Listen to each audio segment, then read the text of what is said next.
Pues nada, ongi etorri, bienvenidas, bienvenidos. Vamos a dar comienzo a esta charla organizada por la Asociación Más Planeta, que hemos tenido la asamblea anual de la asociación justo antes. Bueno, Más Planeta es una asociación que está en su tercer año de funcionamiento y que tiene un planteamiento de ser un foro de discusión, fundamentalmente de reflexión alrededor de cuestiones ecosociales y que, pues no me enrollo más, como parte de esa reflexión que se, digamos, sustancia fundamentalmente en organizar charlas y demás, pues tenemos esta charla, tenemos el lujo de contar con José Costero, que nos acabamos de conocer y yo no me sé toda su biografía, y entonces, pues como él sí, pues ya los detalles los va a decir él. Pero vamos, pues es prestigioso medioambientalista que ha estado trabajando en el Ayuntamiento de Pamplona y bueno, pues actualmente en cuestiones europeas y con mucho reconocimiento y muy sabio en el tema. Gracias. Entonces, pues nada, nos ilustras y nos cuentas el reto climático en la cuenca de Pamplona, a ver qué tenemos que hacer. Muchas gracias. Oye, pues muchas gracias por la presentación y bueno, muchas gracias a Más Planeta por la invitación, por tener la oportunidad aquí de venir a hablar de mi libro. Y bueno, pues lo primero, voy a hacer una breve introducción, pero antes que nada, y como sé que estas cosas llevan su tiempo, a mí me gusta hacer este tipo de charlas, de presentaciones, pues de una manera un poco interactiva, en la que no solo sea yo hablando y contando cosas, sino que también me gusta recibir información de las personas que estáis ahí sentadas y estáis escuchando. Entonces, como veis en la presentación, en la parte derecha aquí tenéis un código QR que podéis escanear con vuestro móvil, y aquí si no os llega para escanear o no sabéis cómo se escanea el código QR, podéis ir a esta dirección que pone aquí, ajaslides.com, y metéis ese código HHYH6 en la parte de arriba de la página web. Y eso sí que os agradecería si os podéis conectar. El que no quiera, pues no quiere, no pasa nada, pero los que os animéis a conectaros ahí, y en todo momento, porque lanzo algunas preguntas a lo largo de la presentación, luego si se os desconecta por lo que sea, simplemente dais a actualizar la página y ya está. No os tenéis que inscribir, no os tenéis que descargar nada, simplemente funciona como una página web. Entráis, os va a pedir el nombre nada más, podéis poner el nombre de pila, Ana o Carlos o lo que queráis, no necesito ningún dato extra y ya está, y lo tenéis ahí y os agradeceré muchísimo. También tenéis un botón abajo, vais a ver las diapositivas de la presentación, ahora mismo tendréis que ver la portada si entráis, y luego tenéis un botón abajo que pone haz una pregunta, creo que pone algo así, o no sé si lo pondrá en inglés, a veces lo pone en inglés. Sí, bueno, haz una pregunta. Bueno, pues si queréis hacer alguna pregunta muy específica, al final de la presentación hay una pantalla donde aparecen preguntas y bueno, pues si nos da tiempo, que no sé si nos dará, pues intentaremos responder alguna, ¿vale? Entonces, bueno, lo primero que yo quería decir sobre esta charla es que para mí es un poco especial, bueno, bastante especial, porque yo he dado muchas charlas a lo largo de mi vida, he hecho muchas presentaciones, pero esta es la primera vez que me representa a mí mismo. O sea, no vengo aquí en nombre de ninguna institución, no vengo aquí en nombre de ningún proyecto y por lo tanto, pues me puedo permitir la libertad. Y así pregunté cuando me invitaron a esta charla, digo, ¿pero puedo decir lo que pienso? Me dijeron, sí, puedes decir perfectamente lo que pienso. Entonces, lo que voy a decir es, bueno, por supuesto está basado en datos, está basado en información, está basado en estudios, pero al final hay una parte subjetiva, que es mi opinión personal, y bueno, y así espero transmitirosla y me gustaría que os lo tomarais. Bueno, en este país hay libertad de expresión y eso es un gran avance. Eso implica que también hay libertad de opinión y cada uno puede opinar lo que quiera y puede expresar sus opiniones, y a mí me encanta que tengamos esa libertad, pero es verdad que yo tengo que decir que, y creo que estaremos de acuerdo en que no todas las opiniones son respetables, ¿vale? Entonces, bueno, yo hay opiniones que no respeto directamente y luego, pues dentro de las opiniones que son respetables, pues con algunas puedo estar de acuerdo y con otras no. Entonces yo lo que espero es que por lo menos os parezca que las opiniones que yo vierta en esta charla son respetables, independientemente de si estáis de acuerdo o no estáis de acuerdo con ellas. Y bueno, dicho lo cual, bueno, quería hacer una primera preguntita, ¿Qué tal? Hola, ¿qué tal? ¿Cómo estáis? ¿Bien? ¿Cómo os sentís ahora mismo? Bien, pues... Con calor. Pues eso se soluciona viendo esa puerta. Creo que entra un poco de fresco. ¿No podemos abrir la puerta?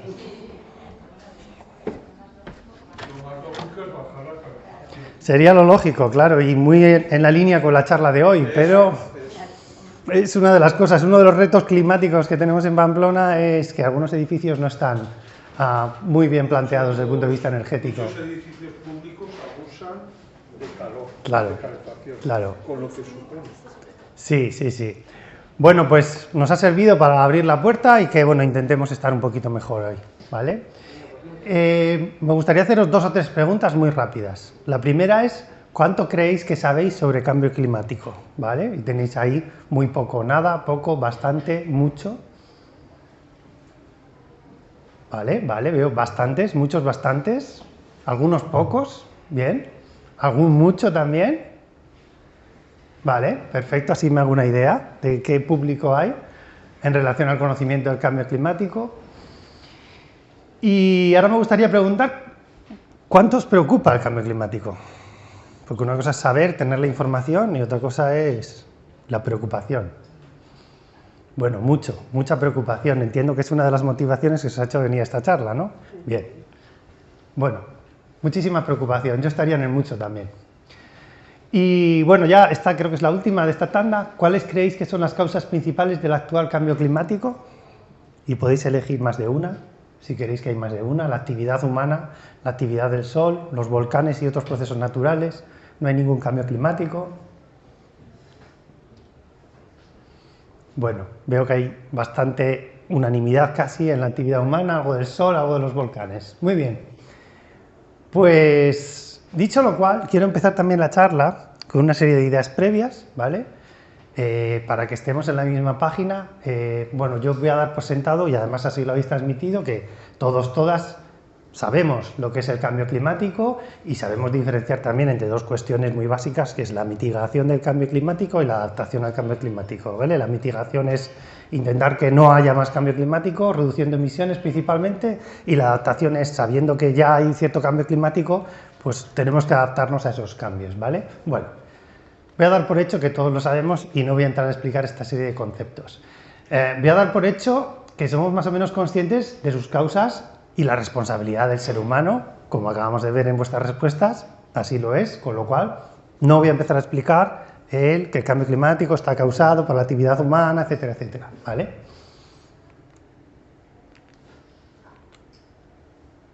Vale, voy a dar por hecho que somos más o menos conscientes de sus efectos devastadores, actuales y futuros, para los ecosistemas, para nuestra propia salud, para la calidad de vida, bienestar, incluyendo la economía, la vivienda, la seguridad, la alimentación y otra serie de cuestiones. Y bueno, voy a dar por hecho también, que a veces se da por hecho y no es así, que todos y todas los que estamos hoy en esta sala queremos un mundo más justo, más equitativo, más solidario, mejor repartido, donde todas las personas tengan sus necesidades básicas cubiertas, incluyendo también a las generaciones futuras. Lo digo porque en algunos planteamientos públicos, de debate público que hay hoy en día, bueno, podríamos mencionar a Trump, a la administración Trump, por ejemplo, pues esto no es algo que se asuma, ¿vale? Es que esté yo bien y luego los demás que se apañen. Y también, y ya esta es la última idea previa, voy a dar por hecho que todos y todas aceptamos que la Tierra es redonda, ¿vale? Que Armstrong pisó la Luna, que las vacunas no llevan microchips y que las estelas de los aviones no, son básicamente agua, ¿vale? Entonces, bueno, esto lo voy a dar por hecho. Luego, a partir de ahí, entramos en el tema este de las opiniones respetables o no respetables. Bueno, creo que tenía alguna más. Sí, que en definitiva que aceptamos lo que nos dice la ciencia, que tenemos que reducir y limitar nuestras emisiones de gases de efecto invernadero, principalmente de CO2, si no queremos incrementar los efectos del cambio climático a futuro, ¿vale? Ya está. Entonces ya no voy a empezar a explicar nada más sobre esto. Lo doy por hecho. Perfecto.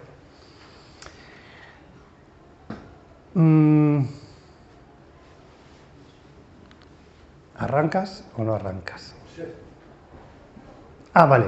Sí, empezamos con... Bueno, y por presentarme un poco más allá de la presentación que me han hecho, voy a decir 5 cositas sobre mí, muy rápidas. La primera es que soy de Madrid, nací en Madrid y me crié en Madrid, estudié en Madrid, ¿vale? Y esto es una cosa pues, que me da una perspectiva diferente de algo que vamos a hablar hoy, que es Pamplona, la cuenca de Pamplona, ¿vale? Porque tengo pues, una visión un poco externa. Llegué hace 20 años, creo que la conozco bastante bien, pero es verdad que no soy de aquí y bueno, pues eso me hace tener otra perspectiva. Bueno, además soy de Madrid y como veis en la foto, no soy de un Madrid urbano, soy de un Madrid periurbano, bastante rural y bueno, y de una zona que además experimentó este urbanismo depredador y bueno, pues del extrarradio madrileño y bueno, pues eso hoy en día no existe y hoy en día es una urbanización de estas de la periferia de Madrid. Bueno, segundo, que estudié Ciencias Ambientales, esa es mi formación principal, soy licenciado en Ciencias Ambientales y lo hice además por vocación, ¿vale? Porque pues siempre me ha apasionado la naturaleza, el medio ambiente y bueno, pues es algo que estudié y que no me arrepiento de haberlo hecho y que me alegro de que mi carrera profesional haya ido en torno al medio ambiente. Lo segundo es que hace 20 años pues, tuve la oportunidad de empezar a trabajar como funcionario en el Ayuntamiento de Pamplona como técnico de medio ambiente. Y bueno, pues dentro de la dificultad de que entonces el medio ambiente era una cuestión de maquillaje más que una cuestión de relevancia o de emergencia, todavía lo sigue siendo hoy en muchos ámbitos. Bueno, pues tuve la oportunidad de aprender mucho, de poner en marcha iniciativas, proyectos, de hacer cosas frikis como montar una playa en la Plaza del Castillo cuando se firmaba el Acuerdo de París y todas estas cosas. Y bueno, también tuve la oportunidad de dirigir la oficina estratégica en mi última etapa y bueno, pues ahí, pues con esas ideas y esa mochila, pues sí que es verdad que ahí ya hubo otro ambiente más constructivo, más positivo, para poder hacer un plan estratégico de Pamplona pues basado en la sostenibilidad, en la Agenda 2030, en los ODS y hacer un ejercicio que para mí fue un ejercicio muy profundo y muy válido de gobernanza colaborativa con un montón de gente, de personas, de entidades que pudieron aportar, bueno, pues a definir una hoja de ruta para el futuro de la ciudad en línea con la Agenda 2030. Y a partir de ahí, pues hace 2 años, bueno, pues ya me cogí una excedencia y ahora soy consultor europeo en temas de medio ambiente, de planificación de ciudades, ya me puse el casco, me cogí la pala y ahora me dedico pues a recorrer Europa, pues haciendo pues un poco lo que hacía aquí, pero para otras ciudades europeas. Bien, ese soy yo. Y ahora vamos a hablar de cambio climático, ¿vale? Y voy a empezar con esta gráfica de emisiones en Navarra, ¿vale?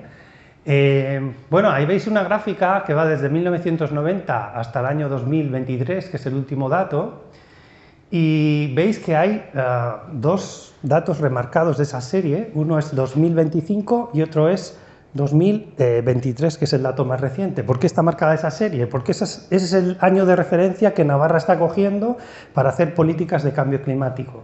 ¿Por qué está cogiendo ese año como referencia? Pues porque se ha decidido así, pues por conveniencia, por disponibilidad de datos, de información, de lo que sea. ¿Por qué la gráfica sale desde 1990? Porque 1990 es el año que se toma como referencia a nivel internacional para establecer objetivos de reducción de emisiones.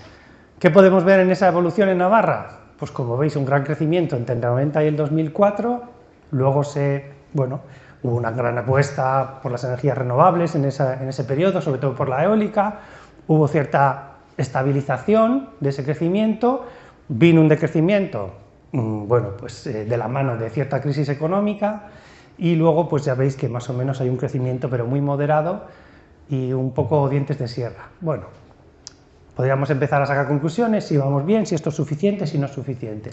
El caso es que hay un objetivo a nivel nacional, ¿vale?, que es reducir un 35% las emisiones desde 1990 en el año 2030, ¿vale? Ese es el objetivo. Bueno, como veis, Navarra no es que esté cerca de ese objetivo, pero es que a la vez hay un objetivo a nivel europeo que es reducirlas un 55%, ¿vale?, en el conjunto de la Unión Europea para ese año 2030. Como veis ahí, eso significaría que Navarra tuviera que reducir sus emisiones incluso por debajo de niveles de 1990, ¿vale? No estamos por debajo, de hecho estamos muy por encima de niveles de 1990. Bueno, esto se ha presentado hace poco porque lo he sacado de esta iniciativa que ha puesto en marcha el Gobierno de Navarra ahora, porque se está definiendo una nueva hoja de ruta de cambio climático en Navarra y estas gráficas están sacadas del documento que se compartió. Este es el escenario tendencial. ¿Qué quiere decir? Que si coges 2005 y coges 2023 y haces una línea recta, más o menos va a seguir esta línea de puntos hasta el año 2050. ¿Qué quiere decir esto? Que si no hacemos nada, ninguna política extra, ninguna inversión extra, ninguna reforma extra, lo normal o lo esperable sería que Navarra siguiera reduciendo sus emisiones hasta esas 4.200 kilotoneladas en 2050, que está muy lejos de los objetivos de conseguir ser neutros en carbono para el año 2050. Ahí veis el objetivo de la Unión Europea, es un 90% para 2040 y un 100% para 2050. Bueno, aquí entramos ya con los juegos, ¿vale? Y entonces, bueno, pues se dice, bueno, vamos a establecer una hoja de ruta que nos lleve, que sería la línea verde, pero ¿veis esa franja verde? La que está justo por encima, ¿vale? Esa línea verde de puntos que dice, bueno, vamos a intentar llegar a un 70% de reducción sobre el año 2005, estamos hablando, no sobre el año 1990, ese 70% de reducción que quiere alcanzar Navarra en el año 2050. A lo que le suma, esa franja verde sería, bueno, como estoy absorbiendo, porque mis bosques absorben CO2, me lo quito de la cuenta y en el fondo pues llego al 100% y soy neutral, ¿vale? Bueno, yo soy un poco crítico con esta forma de pensar y de actuar, porque para empezar, esa franja de absorción de CO2 se basa en estimaciones indirectas, en cálculos. No estamos seguros de que eso sea así. Encima hay unas horquillas de cálculo y nos vamos a la horquilla más optimista. Es decir, no vamos ni a la media, vamos a la más optimista. Y luego también yo me hago una reflexión y es, ¿qué pasa? ¿Que los bosques de Navarra antes de la revolución industrial no absorbían CO2? Ese efecto ya existía, previo a la actividad industrial de nuestra sociedad moderna. Por lo tanto, yo soy un poco crítico con este planteamiento, pero entiendo que surge de un ejercicio de intentar ser posibilista, porque evidentemente, como podéis ver ahí, y ese es el resultado de la reflexión que yo me hago de estas gráficas, es que el reto es enorme. O sea, intentar alcanzar lo que queremos alcanzar en el tiempo que queremos alcanzarlo es un reto enorme, ¿vale? No es nada sencillo. Y ahora retomo pregunta.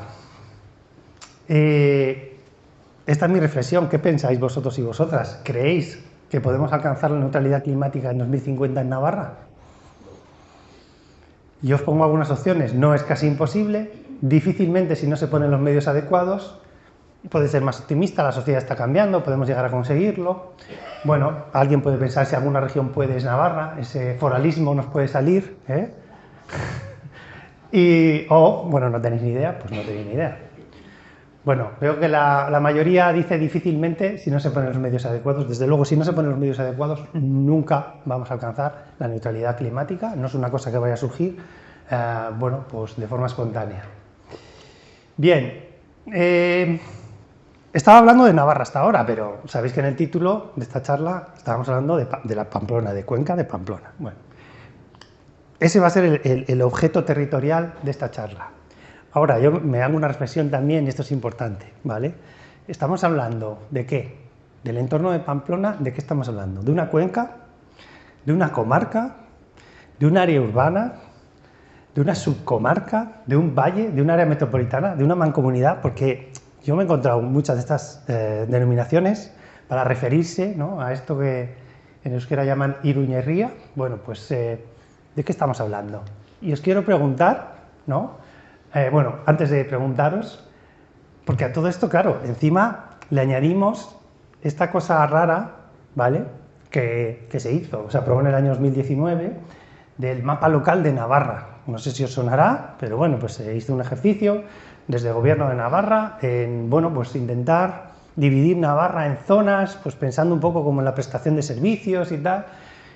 Y a mí que me parecía que era una idea, bueno, pues interesante, digo, pues igual es una oportunidad para reconocer Pamplona y la cuenca como algo que tiene una entidad propia y tal. De repente, cuando me encuentro el mapa local y veo que Pamplona, el área de Pamplona está como una subcomarca dentro de la comarca Arga, digo, bueno, esto a mí me parecía un poco estrambótico, porque ¿qué tendrá que ver me refiero a nivel de análisis socioeconómico o geográfico incluso, que tendrá que ver la cuenca de Pamplona, no sé, con valles que se meten ahí, que tienen una naturaleza totalmente diferente, ¿no? Bueno, alguien ha decidido que eso así quedaba bien por algún motivo que yo no alcanzo a ver. Desde luego yo, desde mi punto de vista, porque cuando esto salió yo estaba trabajando en el Ayuntamiento de Pamplona, pues a mí me parecía sorprendente que no se reconociera la singularidad del área urbana que en muy poco territorio concentra pues más de la mitad de la población de Navarra. Eso es una realidad. Entonces, bueno, pues sin más una reflexión, ya sí que os quería preguntar, vosotros y vosotras, ¿cómo llamaríais preferentemente a esta área de Pamplona?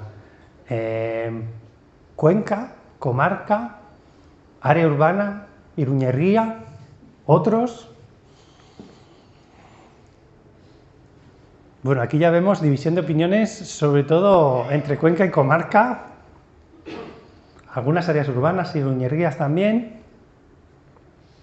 Bueno, efectivamente, claro, eso es lo que nos encontramos en la realidad.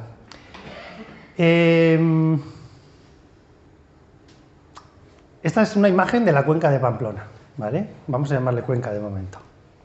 Esto es una imagen de la cuenca de Pamplona. Y si veis esta imagen de la cuenca de Pamplona, y si no sabes nada de Pamplona, tú dices, esto es una ciudad, en toda regla. Ahí ves los barrios, bueno, zonas periurbanas con agricultura, ves infraestructuras, ahí ves en el primer plano pues el aeropuerto de Noain, bueno, algunos nombres, pero quien venga de fuera, ¿quién piensa que Mutilva Baja o Burlada es un pueblo o es un barrio más de una gran ciudad, ¿no? Bien. El problema de esta área y de la cuenca de Pamplona a la hora de hacer análisis es que rara vez aparecen estadísticas, rara vez se utiliza como objeto de análisis o como objeto de estudio, por lo tanto es muy difícil. Y ahora yo voy a hablar de cambio climático en la cuenca de Pamplona y digo, vale, ¿y qué datos tengo? Pues no tengo datos, o por lo menos son difíciles de encontrar, ¿vale?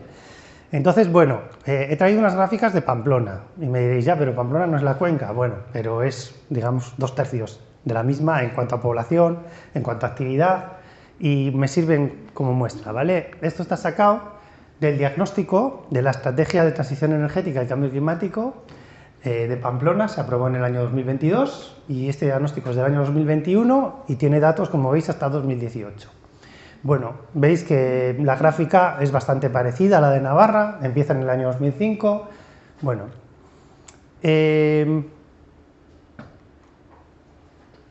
aquí tenemos otra gráfica también sacada de este diagnóstico y aquí ya empezamos a ver algunas cosas.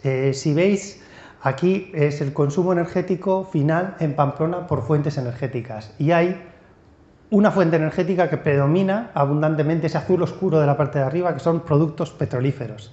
Estamos consumiendo pues, más de un 50% de la energía total en productos petrolíferos. Tenemos también, en segundo orden de importancia, el gas natural. No sé el porcentaje, pero estará en torno a un 30, un 25, un 30% de gas natural. Estamos hablando de que más o casi un 75% ya son combustibles fósiles, ¿vale? Y luego tenemos la electricidad, pues en torno a un 20%, podríamos decir, que bueno, pues la electricidad, pues parte se produce con combustibles fósiles y parte no. Bien, esa es un poco la realidad de la imagen del consumo energético. Si esto lo trasladamos a emisiones, pues sale pues una cosa bastante parecida, donde predominan los derivados del petróleo, las emisiones por el consumo de derivados de petróleo, las de gas natural, que son las de la parte de abajo, el azul de la parte de abajo, y el azul oscuro de la parte de arriba sería la electricidad, que como veis, pues en el año 2005, 2006, 2007, 2008, pues tenía más volumen y se va bajando ese volumen, pues debido sobre todo a que empiezan a llegar las energías renovables y el mix de carbono de la energía eléctrica pues empieza a bajar, ¿vale? Bueno, y luego podríamos hablar de sectores, ¿vale? Ya no de fuentes de energía, sino de sectores. Y aquí, en Pamplona, lo que vemos es que el sector ese amarillo anaranjado es el que predomina. Y claro, se corresponde con el de los productos petrolíferos, es el transporte. O sea, el transporte genera en Pamplona, y muy probablemente podríamos hacer una extensión a la cuenca de Pamplona, pues en torno a un 50 a un 60% de las emisiones de gases de efecto invernadero. Por lo tanto, ahí tenemos ya un primer gran responsable de las emisiones, y si queremos hacer algo tendremos que atacar por ahí. Luego tenemos bueno, una parte de industria, que es esa parte azul, viene a ser en torno a un 10, un 15%. Si sumamos usos domésticos, que es el gris, con comercio, bueno, podríamos tener una parte donde podríamos meter la categoría ya de edificios, consumos en edificios, que viene a ser un 30% más o menos, y luego pues tenemos alguna pequeña contribución de la administración, que es pequeña pero significativa, porque claro, la administración tiene que ser ejemplarizante, o debería serlo. Bueno, y a todo esto, por presentar un panorama de lo que son las emisiones de gases de efecto invernadero en Pamplona y hacerlo extensivo a la cuenca, yo cuando dejé mi trabajo en el Ayuntamiento de Pamplona, pues decidí hacer un máster, porque bueno, pues ya como consultor pues te empiezan a valorar con ciertos baremos, y bueno, me vale que tengas una licenciatura, pero si tienes un máster pues te doy más puntos. Y dije, bueno, pues voy a hacer un máster de algo que controle y que represente lo que sé. Hice un máster que se llama Ciudad y Urbanismo, y pues bueno, pues en el trabajo final de máster me plantearon, bueno, tú eliges dos conceptos que tengan que ver con lo urbano y haces una mezcla ahí, a ver si te sale un tema para un trabajo. Y dije, bueno, pues a mí me gusta la planificación urbana y me gusta la descarbonización, pues vamos a ver si podemos estudiar o analizar un poco los límites o las barreras o las dificultades existentes en esos instrumentos de planificación vigentes en el área metropolitana de Pamplona, que es como yo la denomino, para poder acelerar en ese proceso de descarbonización a medio y largo plazo, es decir, de reducir nuestra contribución al cambio climático.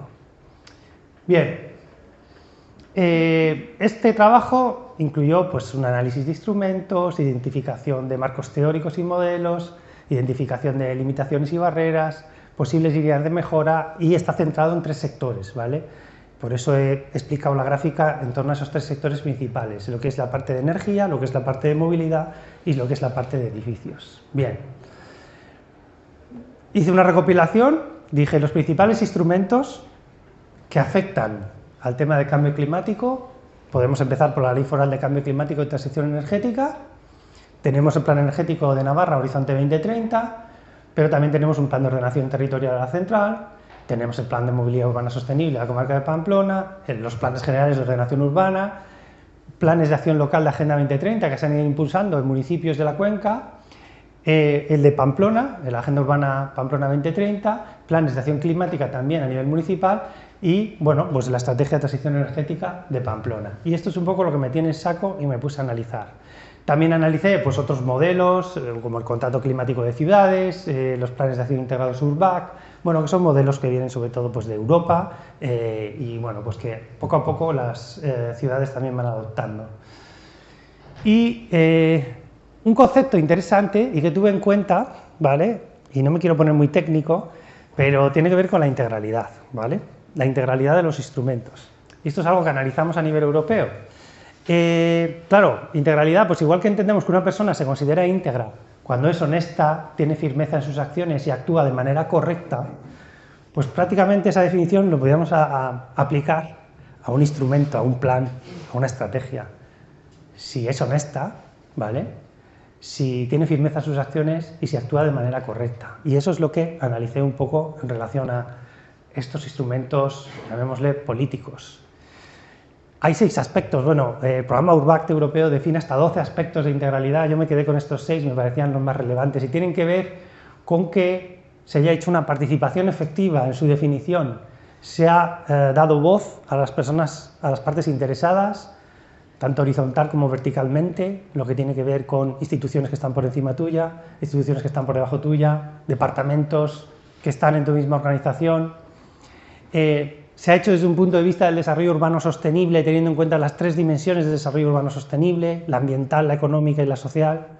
Se ha hecho una integración sectorial, ¿vale? Cuando se está trabajando en la movilidad, ¿se está mirando a otros sectores o solo se mira la movilidad, por ejemplo? Se ha hecho una integración territorial. Cuando yo hago un plan para Pamplona, tengo en cuenta que Pamplona está situada en una cuenca y que tiene relaciones con otros municipios, o solo miro a mi realidad. La coherencia con otras estrategias. Hago una estrategia como si fuera una isla en medio de un océano, o me doy cuenta que hay otras políticas, que hay otras inercias, que hay otras agendas que tengo que incorporar y tener en cuenta. Y por último, la planificación temporal. ¿Estoy haciendo una estrategia para 2 años o estoy teniendo en cuenta el corto, el medio, el largo plazo? Porque los cambios requieren tiempo y eso ya lo sabemos. Por eso estamos ahora planteándonos cómo conseguir la neutralidad climática en el año 2050. Y todo esto lo puedo hacer yo con mi propio criterio, con mis análisis, revisando bibliografía, etcétera, pero también puedo incorporar opiniones de gente que tiene mucho que decir porque son los protagonistas que están diseñando y aplicando estas políticas y estos instrumentos. Y por lo tanto, pues incluí en mi trabajo pues una serie de entrevistas en profundidad a personal técnico, a personal directivo y a representantes políticos, tanto de Gobierno de Navarra como de la Mancomunidad, como del Ayuntamiento de Pamplona y, bueno, del Ayuntamiento de Ansoain, pues porque quería incluir a un ayuntamiento que no fuera el de Pamplona y tampoco iba a incluir a todos, ¿vale?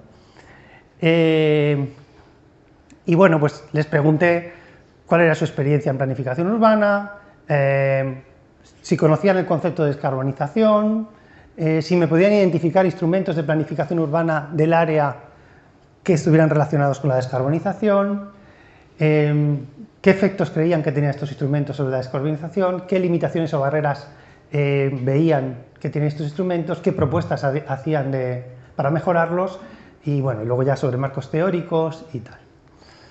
Bueno, y voy a volver a la reflexión sobre la cuenca de Pamplona porque al final es un hilo clave en todo esto, ¿no? He puesto esta imagen probablemente está tomada desde el Perdón. Ahí estamos viendo en primer plano pues, Cizur, probablemente eso será Cizur Mayor, ahí detrás tenemos Barañain, luego tenemos a la izquierda Orcoyen, por ahí estará el polígono de Orcoyen mezclado con el polígono de Agustinos, pues probablemente más allá está, pues no sé, Berriozar. Bueno, si esto lo ve un turista que viene a hacer el Camino de Santiago y tira una foto para atrás de la cuenca, no va a pensar que está viendo 4 o 5 municipios, 6, 7, 8, 10. Lo que está viendo es un área urbana que normalmente tú la entiendes como una ciudad. Y es que así funciona, como una ciudad. Bueno, y os quiero hacer un pequeño juego sobre esta área urbana. Entonces os voy a invitar ahora a que cojáis otra vez el móvil, ¿vale? Porque es un juego de preguntas y respuestas y si os apetece hacerlo, para mí es interesante ver cómo veis y cuánto sabéis de esta área urbana que llamamos Cuenca o Comarca de Pamplona. Venga, a ver, ¿quién se anima? Tenemos a Mar, tenemos a Francisco, a Bea, a X, a María, Joshua, venga, Paloma se ha unido también, María, venga, Joaquín, Juan, Cuenco, venga, ¿alguien más se quiere unir? Miquel. Venga, bueno, vamos a empezar este juego. Son 3 preguntas que tenéis que responder muy rápidamente. Y la primera pregunta sería: ¿cuántos municipios creéis que conforman la cuenca de Pamplona? Y tenéis 4 opciones: 15, 22, 18 o 12.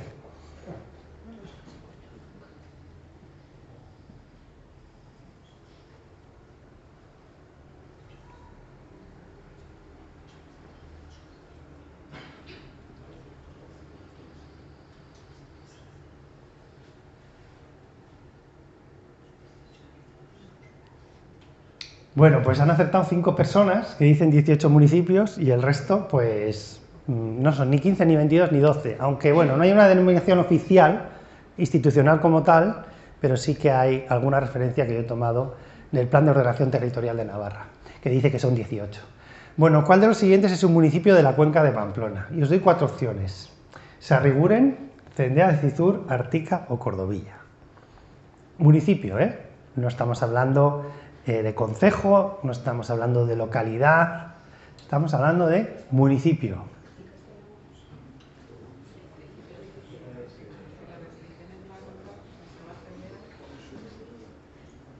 Vamos a ver cómo estáis de geografía de la cuenca. Bueno, pues han acertado 4 personas. Cendea de Cizur es un municipio, pero ni Sarriguren es un municipio que pertenece al Valle de Hues, ni Artica es un municipio que no voy a decir a quién pertenece porque es la siguiente pregunta, ni Cordovilla, que pertenece a otra Cendea, Cendea de Galar. Bueno, Y la tercera pregunta es, ¿a qué municipio pertenece Nueva Artica? Y os doy 4 opciones: Berrioplano, Berriozar, Ansoain o Pamplona.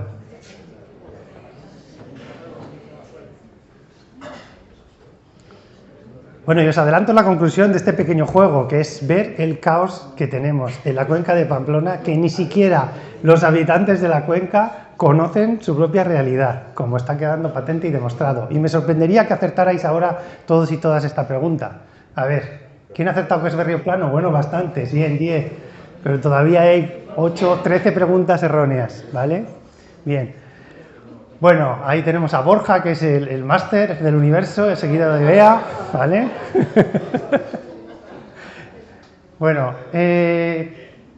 esta es la cuenca de Pamplona, que yo he denominado Área Metropolitana de Pamplona. Bueno, yo no, el Plan de Ordenación Territorial de Navarra también lo denomina así, y lo establece con esos 18 municipios, esos que veis ahí representados en círculos, más o menos por su tamaño poblacional, con un conjunto de en torno a 350.000 habitantes y 100 kilómetros cuadrados. Al final, esta es la foto de antes, pero ya sabemos que no estamos viendo una ciudad o un municipio, estamos viendo 18 municipios, 18 ayuntamientos, 18 alcaldes, alcaldesas, y lo que es peor, 18 planes urbanísticos. Vale, y ahora os pongo esta otra imagen, que igual no lo veis porque está en pequeñito, pero ahí en el medio pone Vitoria-Gasteiz. Es una imagen aérea más o menos desde la misma altura, con lo cual la escala es parecida, la morfología es bastante parecida. Sin embargo, aquí estamos viendo un municipio, un ayuntamiento, una alcaldesa, un plan urbanístico, que recoge 276 kilómetros cuadrados y 260.000 habitantes. Fijaros la diferencia, ¿vale? Lo digo porque muchas veces yo me he encontrado que los que han vivido siempre en la cuenca de Pamplona toman esta realidad como que es lo natural. Y no es lo natural, esta es la excepción. Lo natural es lo de Vitoria-Gasteiz. Entonces, bueno, eso tiene mucho que ver con algunas problemáticas que surgen a continuación, y que veis rápido porque si no me van a echar de aquí dentro de poco. Bueno, una pregunta que les hice a las personas entrevistadas es: identifícame instrumentos existentes. Y ahí está la lista, la columna de la izquierda, de los que yo ya había previamente identificado. Me sorprendió que identificaran muy poquitos. El que más identificaban son precisamente los planes urbanísticos. 6 personas de las 8 entrevistadas dijeron planes urbanísticos. Pero, por ejemplo, pues el plan energético de Navarra, solo una persona. Las agendas 2030 municipales, solo una persona. Los planes de acción climática locales, solo una persona. Y estoy entrevistando a personas de la administración foral y municipal. Bueno, aquí lo que llama más la atención, sobre todo en esta parte, en este gráfico que elaboré, aquí tenéis 3 columnas. Esta es la parte de energía y cambio climático, esta es la parte de edificios y esta es la parte de movilidad. Y aquí tenéis los 3 niveles administrativos: el regional, el supramunicipal y el municipal. Como veis, la parte de urbanismo y edificios está bien cubierta por los 3 niveles administrativos. La parte de movilidad, lo único que tenemos es el Plan de Movilidad Urbana Sostenible de la Cuenca de Pamplona, que ni se lo cree el Gobierno de Navarra ni los ayuntamientos le hacen caso. Y aquí tenemos la parte de energía y cambio climático, y vale, tenemos la Ley Foral de Cambio Climático, el Plan Energético de Navarra, y tenemos 18 planes de acción para el clima. Pero ¿qué pasa a nivel supramunicipal? ¿Qué pasa a nivel metropolitano? ¿Quién está planificando la energía y el cambio climático? Bueno, después hay otra cosa que analicé, la antigüedad de los instrumentos. Aquí lo que tenéis es una imagen, ¿vale?, donde el color marca la antigüedad. Colores morados, planes urbanísticos previos al año 2000. Y estoy hablando de año de aprobación, no de elaboración. Los planes urbanísticos de media tardan 10 años en elaborarse y aprobarse. 10 años. Significa que los que están aprobados antes del 2000 estarán empezados en los 80 o principios de los 90. Fijaos, rojo, previos a 2005. Estamos hablando de planes urbanísticos que a día de hoy están vigentes y que regulan cómo se desarrolla la ciudad y cómo se gestiona, hechos a finales de los 90, principios de los 2000. ¿Os acordáis lo que decíamos sobre el cambio climático a finales de los 90 y principios de los 2000? ¿Os acordáis aquello de yo tengo un primo que es profesor universitario y dice que eso del cambio climático que es una paparrucha? ¿Eso qué fue? ¿En el año 2007, 2008, 2010? 2008. Pues lo que nos rige hoy en día en su gran mayoría, porque tengo que decir que hay instrumentos que están en verde, que significa que son aprobados entre 2015 y 2020. Algunos de esos casos, y creo que todos, se hicieron para hacer una homologación a una normativa posterior, pero no cambiaron en esencia. Es decir, a mí me contaron el caso de Ansoain, por ejemplo, que es uno de esos que está en verde, y me dijeron, no, nosotros lo que hicimos fue 3 modificaciones puntuales del plan urbanístico para homologarlo, porque si no, no nos daban no sé qué ayudas. Pero en el fondo, el plan urbanístico, lo que contiene, tiene los mismos planteamientos que teníamos en los años 90. Entonces, ¿así cómo vamos a avanzar en descarbonización? Si seguimos haciendo las ciudades como si no hubiera cambio climático. Bueno, luego tenemos los instrumentos como Agendas 21, Agendas 2030, y bueno, y aquí ya es mucho más color verde, ¿no? Está más bonito el mapa. Pero claro, estos instrumentos no contradicen lo que dicen los planes urbanísticos, porque los planes urbanísticos tienen rango normativo. Y las Agendas 2030, las Agendas 21 son, bueno, pues documentos con compromisos, con, bueno, pues cosas que queremos impulsar, pero que luego las impulsamos o no las impulsamos. Me pasa lo mismo con los planes de acción climático y me pasa lo mismo con que los que están en blanco probablemente hoy en día estén en verde, porque esto es de 2024, en que tengamos 18 planes de acción climático en la cuenca de Pamplona. Bien, bueno, me voy a saltar estas partes, la influencia de los instrumentos, la integralidad, y me voy a ir directamente a las limitaciones y barreras que, como resultado del estudio, del trabajo, mejor dicho, identificamos colectivamente, no solo con mi criterio, con el resultado del análisis de las entrevistas. Por supuesto, limitaciones económicas, esto siempre sale, hace falta dinero para hacer cosas, falta de conciencia ciudadana, resistencia a cambios, individualismo, barreras tecnológicas y de infraestructura, actualización de la infraestructura, retos técnicos, fragmentación administrativa y falta de coordinación, falta de liderazgo político, barreras normativas y legales, complejidad técnica y aspectos sociales y culturales, ¿vale? Ese es un poco el resumen. Y ahora quiero traeros algunos ejemplos, porque esto como mejor se ilustra es con ejemplos. Voy a pasar esta pregunta porque no nos queda mucho más tiempo, pero veréis, el tema de los edificios, por ejemplo, ¿cuántos edificios tenemos que rehabilitar? ¿Cuántos? La estrategia de transición energética y cambio climático de Pamplona decía que se planteaba como objetivo para 2030 rehabilitar la envolvente térmica del 60% de las viviendas anteriores a 1979, que son 30.000 viviendas, y estimaba el coste de inversión en 550 millones de euros. Barrera, nos falta financiación, más todo el aspecto de resistencia al cambio, concienciación, etc. Uno de los grandes desafíos. Otro ejemplo, me voy a la central de calor de la Chantrea. La central de calor de la Chantrea es una central que utiliza biomasa, por lo tanto, en teoría no contribuye al cambio climático, y que aprovecha las redes de calor preexistentes en la Chantrea.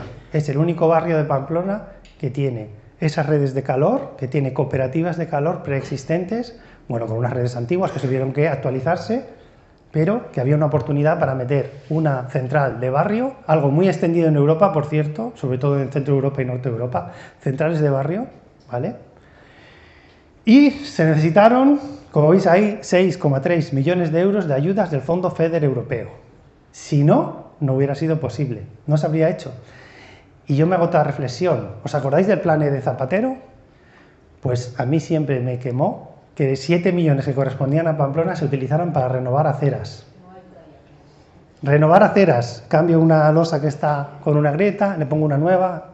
Bueno, como voy por zonas, probablemente había zonas que estaban bien, no necesitaban rehabilitarse, pero me gasto los 7 millones de euros. Y no estamos hablando de hace tanto, esto que fue 2010, 2011, una cosa así. Bueno, el tema de la financiación, que sí que es verdad que es una barrera, pero también es verdad que muchas veces no lo utilizamos bien. El tema de la energía solar térmica. ¿Os acordáis cuando todos los edificios nuevos traían placas de solar térmica? ¿Os acordáis qué pasaba en esos edificios nuevos? Y esto pasó mucho en Sarriguren, que la comunidad de vecinos, cuando se constituía y empezaban a tomar las primeras decisiones, decían: no vamos a contratar el mantenimiento, porque nos han dicho que esto da muchos problemas, que tiene mucho coste, que no sé qué, qué tal, no vamos a contratar. Por lo tanto, se ponían y no funcionaban. Aquí entramos dentro de las barreras que tienen que ver con la resistencia al cambio, con la falta de concienciación, o sea que muchas veces ponemos el peso en las instituciones, pero también en la sociedad hay este peso. Hoy en día la instalación de estas placas ha caído un 90% en los últimos 10 años, y bueno, sigue siendo una tecnología perfectamente válida. barata, asequible. Además, esto, siempre criticamos la fotovoltaica, es que la producción de los paneles se contamina mucho, es que si tal, hay que conseguir tierras raras de países tal que están en guerra. Bueno, esto es un sistema que no requiere ninguna tecnología, alta tecnología, ni microchips, ni nada. Es de lo más sencillo del mundo. Sin embargo, lo estamos abandonando. Bueno, ejemplos de conflictos de intereses entre normativas sectoriales. Me alucina, no sé si veis esa foto, eso es la estación de autobuses de Pamplona, ese pequeño edificio que dejaron porque está todo subterráneo. Bueno, que está aquí la calle Yanguas y Miranda y tal, aquí la salida del parque subterráneo y toda la operación que se hizo aquí. En un proyecto queríamos poner aquí placas fotovoltaicas, la institución Príncipe de Viana, sabéis que es cultura del Gobierno de Navarra, se opuso, dijo que eso era parte del entorno del bien de interés cultural de la ciudadela, que era un impacto visual, etcétera, etcétera, etcétera.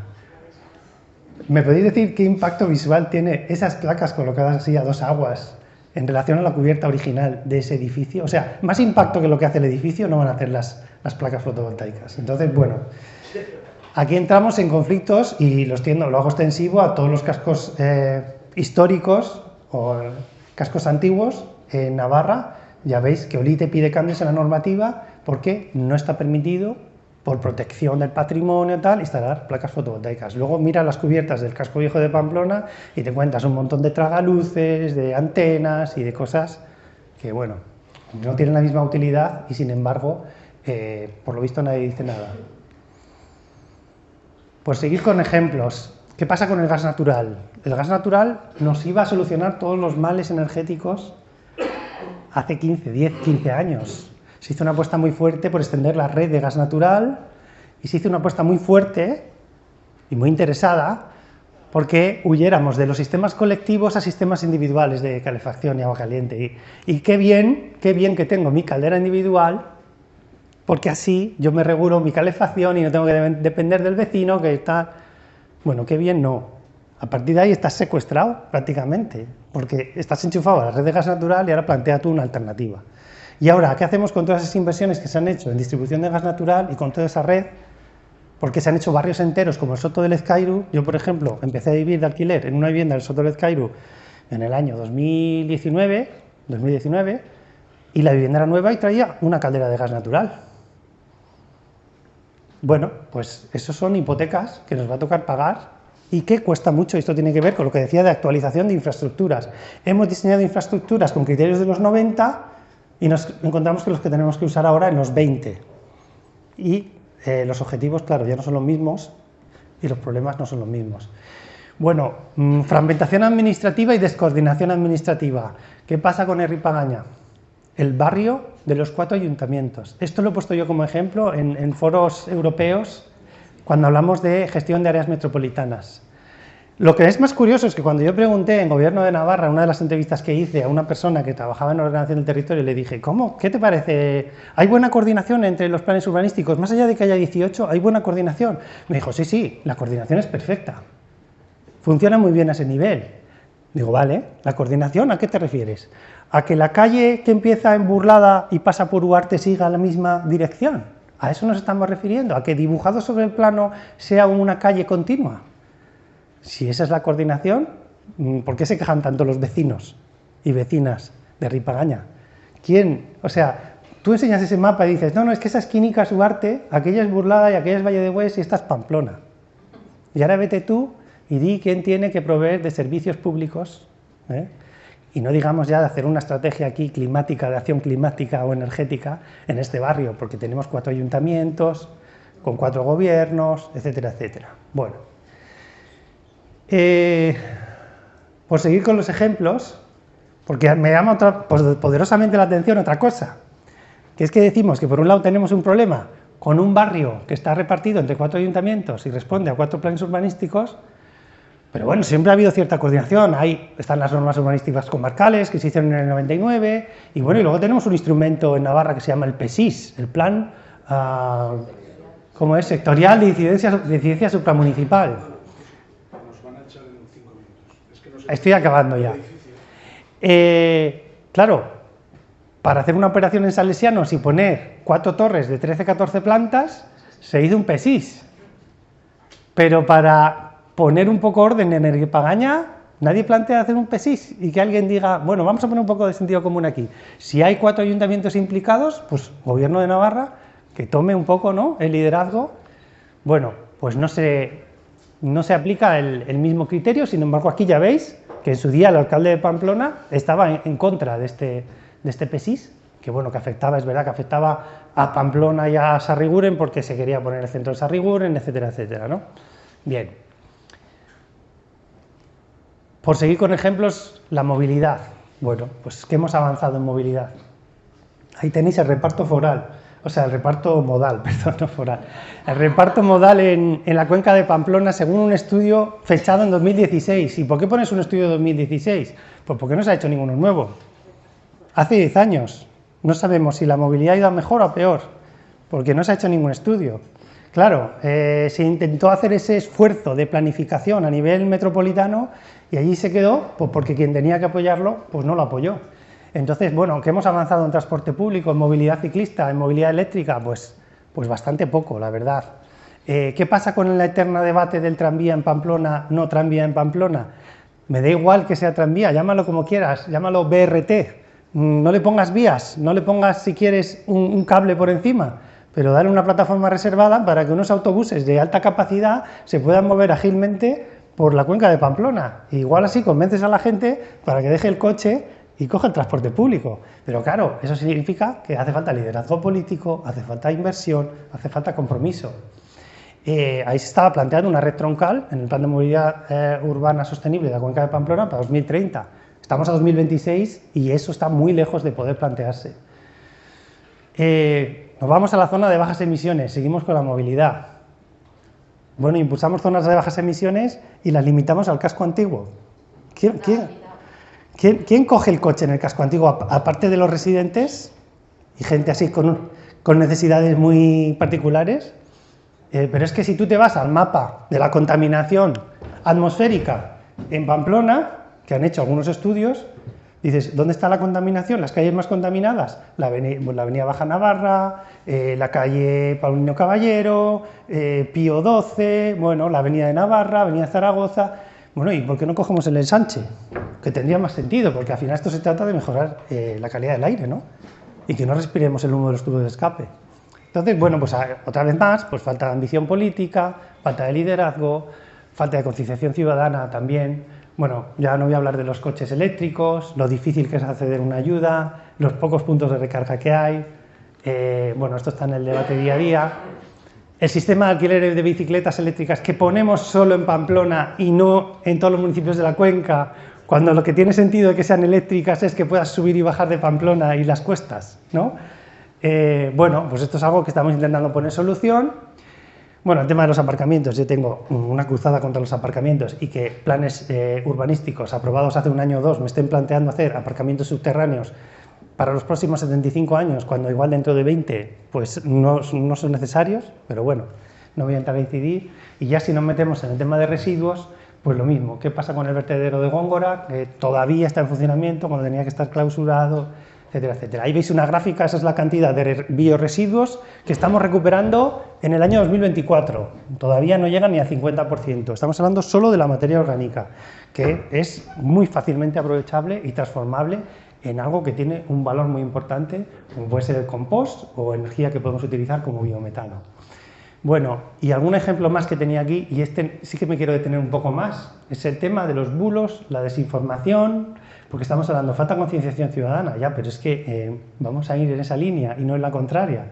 Claro, aquí tenéis algunos titulares, ¿no? Es frustrante intentar desmontar bulos desde la ciencia o el periodismo porque la noticia falsa va más rápido, dice un periodista del País. Y de solo 1 de cada 5 jóvenes se considera realmente capaz de poder identificar un bulo sobre el cambio climático o la sostenibilidad. 1 de cada 5. Claro.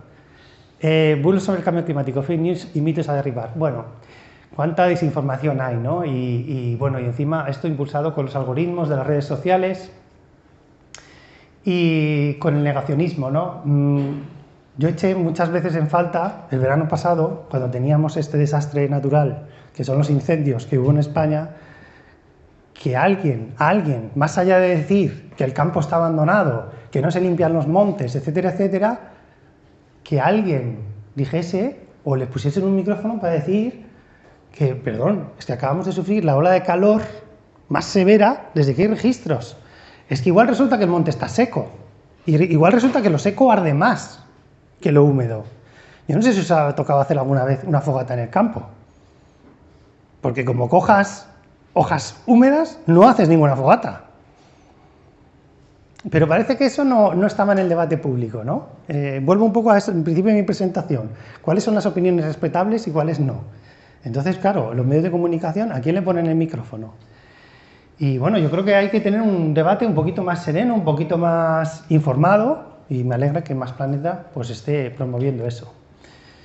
Y nada, simplemente acabar con unas pocas recomendaciones que salen de este trabajo, muy humildes y que van en la línea del sentido común, que hay que mejorar la financiación y los recursos, que hay que fortalecer la concienciación y educación ambiental, que hay que tener más y mejor coordinación y planificación metropolitana, invertir en movilidad sostenible fundamental, porque hemos visto que es el mayor responsable de las emisiones en la cuenca de Pamplona, actualizar normativas y regulaciones, apoyar la investigación y el desarrollo tecnológico, la promoción de políticas públicas proactivas, el desarrollo de planes estratégicos a largo plazo, y yo me tiro a la piscina y planteo, ¿por qué no hacemos un plan estratégico de descarbonización a nivel de la cuenca de Pamplona? Y cuando digo estratégico no me refiero así por ponerle un nombre rimbombante, que es que tenemos metodologías muy concretas detrás que incluyen que tienes que tener en cuenta todas las opiniones, que tienes que hacer que todos los agentes que tienen algo que decir intervengan en su diseño y que sea una política codiseñada, no salida de un despacho de 4 técnicos ni de la agenda de un político, ¿vale? Y nada más, con esto me quedo, no sé si hay tiempo para preguntas o no, me temo que no. Vale. Joaquín. A ver, creo, o sea, nos habían dicho que nos echaban a menos cuarto porque en realidad cuando quieren cerrar es a las 2. Pero nos han dado un poquito de margen, ¿vale? Para que luego desalojemos rápido, o sea, pero la idea es que desalojemos rápido, ¿vale? Entonces, pues tenemos un ratito para preguntas. Entonces tenemos una pregunta aquí de Julen, hay más preguntas. Aquí detrás tenemos alguna, Joaquín, también. Más las que quedan.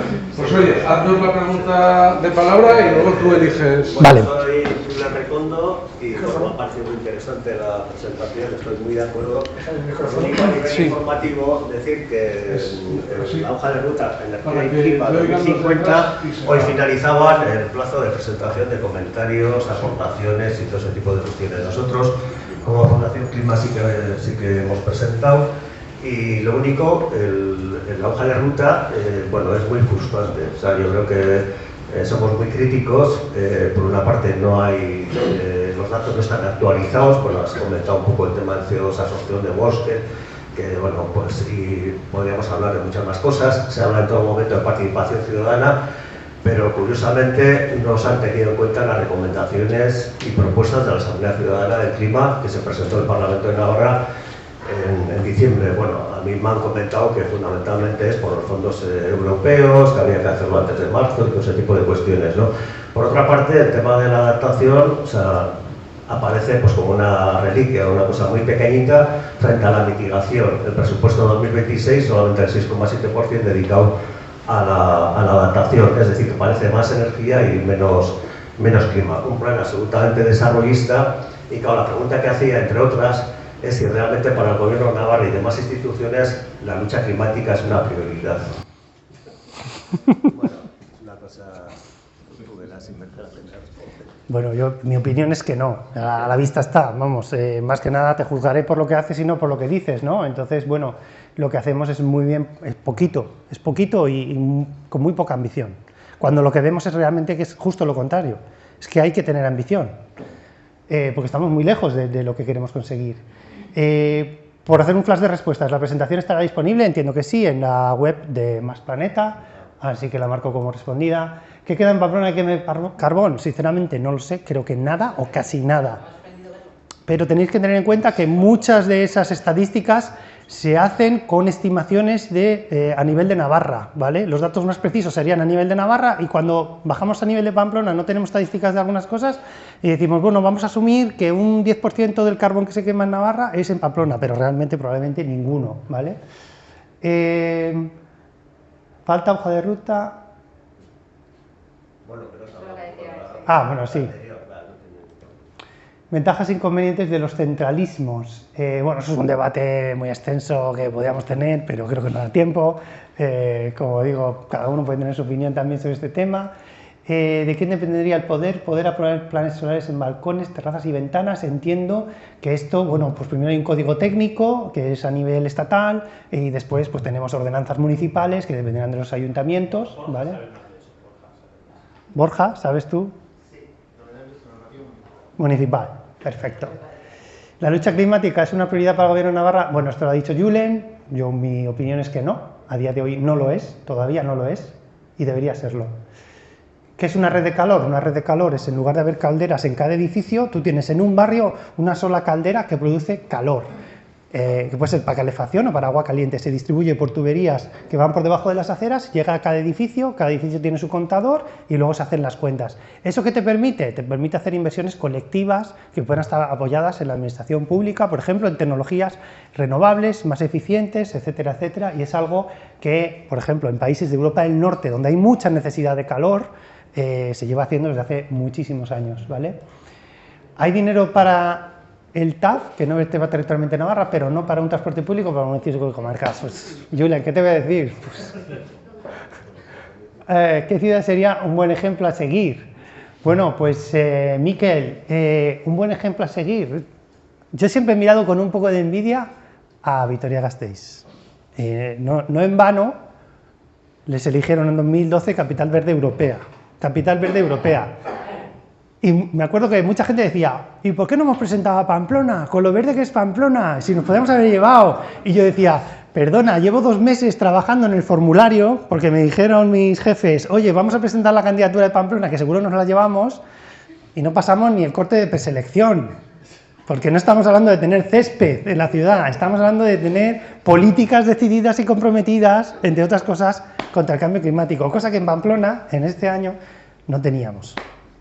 Entonces, bueno, pues ese puede ser un buen ejemplo. Sí. Cuando en una pequeña comunidad hay que quitar, la caldera de gasóleo, parece que la tendencia es a que vamos a la de gas natural. ¿Es lo mejor? A ver. Posible, vamos. Desde mi punto de vista, y no soy técnico en la materia tampoco, que ya estamos en temas muy arquitectónicos, yo, por ejemplo, tengo la suerte de que vivo en un piso que tiene una caldera de aerotermia. Aerotermia es que utiliza energía eléctrica, ¿vale? Y eso, hoy en día, creo que tendría que ser la tendencia. ¿Por qué? Porque luego el sistema eléctrico, nosotros podemos producir la electricidad como queramos. Primero tenemos que recubrir. Claro. Hombre, primero aislamiento. Segundo, cambio de calderas. Sí. Una antes que otra. Y otro tema ya que me has dejado. Sí. En un proyecto. Pregunta, En un proyecto con posibilidades de poner placas, hablan de la pega de las baterías, que también contaminan mucho, ¿no? Las baterías lo que te dan cierta flexibilidad para que tú puedas aprovechar la electricidad que produces al mediodía y no la consumes, trasladarla a otros puntos, por ejemplo, a la tarde-noche, que igual consumes más y tal. Lo que pasa que es verdad que a día de hoy las baterías todavía son muy caras, son una tecnología todavía por madurar, sobre todo por entrar en el mercado, pero bueno, Europa apuesta por eso y quiere ir hacia el almacenamiento eléctrico y sobre todo con el tema de baterías también. A ti. No. No, es imprescindible baterías. No, son dos proyectos diferentes. Perfecto. Vale. Muchas veces se utiliza el argumento de las placas en los tejados, ¿no? Yo apuesto por ello, ¿no? Pero yo tuve la experiencia de intentar que en mi comunidad de vecinos y vecinas poner placas solares. Y es realmente complicado, en mi opinión. Entonces, ¿qué opinión tienes tú ante las posibilidades reales de cubrir todo Pamplona, los tejados de Pamplona, de placas solares? Bueno, mi opinión, a ver, que sí, que estoy de acuerdo contigo, es complicado. Todos hemos estado en alguna reunión de vecinos y vecinas y sabemos que basta que alguien diga yo esto para que otra persona diga, pues como me caes mal, yo digo lo contrario, ¿vale? Y luego se ve mucho, hay mucha suspicacia y sensibilidad en el hecho de que si un vecino propone esto, seguro que algún beneficio saca. Seguro que tiene un amiguete que trabaja en una empresa de estas y entonces tal. Entonces, bueno, yo creo que aquí yo soy súper fan y, vamos, apoyo absolutamente que tendríamos que estar aprovechando todas las cubiertas, siempre que acompañado de una transformación de sistema de distribución eléctrica, por supuesto, porque tampoco lo podemos hacer a lo loco, pero que tendríamos que aprovechar todas las cubiertas que tenemos para producir electricidad, porque, bueno, porque es mucho mejor para el medio ambiente y para otras cosas que no tienen que ver solo con el medio ambiente, sino con el tema social y de que nos convirtamos no solo en consumidores, sino en productores y consumidores a la vez, ¿no? Y nos hagamos más responsables de la energía que consumimos y producimos. Y luego, pues es cierto que a nivel económico es que es muy rentable, o sea, es que a día de hoy una instalación fotovoltaica se rentabiliza muy rápido, entonces, bueno, a partir de ahí, pues es trabajar el tema de la concienciación, sobre todo, de la concienciación, la sensibilización. Si al final, cuando la gente quiere algo, pues al final vemos que encontramos vías para que se haga realidad. Entonces, bueno, pues hay mucho trabajo que hacer. Muchas veces nos toca hacerlo aquí, dando charlas, y otras veces nos toca hacerlo en reuniones de vecinos y vecinas, con mucha paciencia para decir, bueno, pero tenéis que tener en cuenta que esto es bueno para todos, vamos a ahorrar dinero, vamos a reducir emisiones, no sé. Luego ya vienen los negacionismos, las opiniones que yo no respeto y todas estas cosas, ¿no? Y las personas que tienden a ser conspiranoicas. Creo que tenemos que cerrar, ¿no? Tenemos que cerrar. Muchísimas gracias.